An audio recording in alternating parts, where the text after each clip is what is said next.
लोहारा शहरातील श्री जयलक्ष्मी माऊली ज्वेलर्स या सोन्या चांदीच्या दागिन्याच्या दुकानात मंगळवारी 15 जुलै रोजी पहाटेच्या दरम्यान चोरट्यांनी चांदी व रोख रक्कम 40,000 रुपये असा 7,81,000 रुपयांचा मुद्देमाल चोरट्यांनी चोरी केली होती।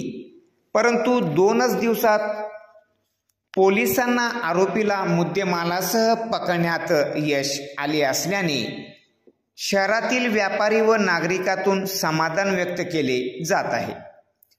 दरम्यान या घटनेचे गांभीर्य लक्षात घेत लोहारा पोलीस ठाण्याचे सहाय्यक पोलीस निरीक्षक ज्ञानेश्वर कुकलारे यांनी 3 स्वतंत्र तपास पथके तातडीने तयार करून माहितीच्या आधारे पाटण जिल्हा सातारा, चिपळूण जिल्हा रत्नागिरी, सांगोला, माळशिरस जिल्हा सोलापूर परिसरात शोध मोहीम राबवली होती। तपासादरम्यान सांगोल्यातून चोरीस गेलेली क्रमांक MH45A 8458 बोलेरो गाडी लोहारा येथील चोरीसाठी चोरट्यांनी वापरल्याचे निष्पन्न झाले आहे।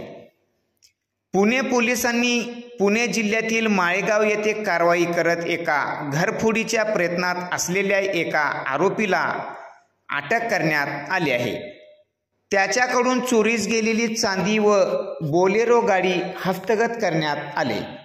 मात्र इतर 4 चोरटे घटनास्थळावरून फरार होण्यात यशस्वी झाले आहे।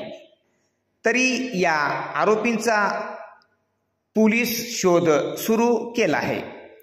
दरम्यान लोहारा शहरातील श्री जयलक्ष्मी माऊली ज्वेलर्स येथील चोरीचा गुन्हा उघड झाला असून आरोपी तसेच मुद्देमालाचा ताबा घेण्यासाठी पोलीस पथक वारजे पोलीस स्टेशन पुणे शहर येथे पाठविण्यात आले असल्याची माहिती मिळत आहे।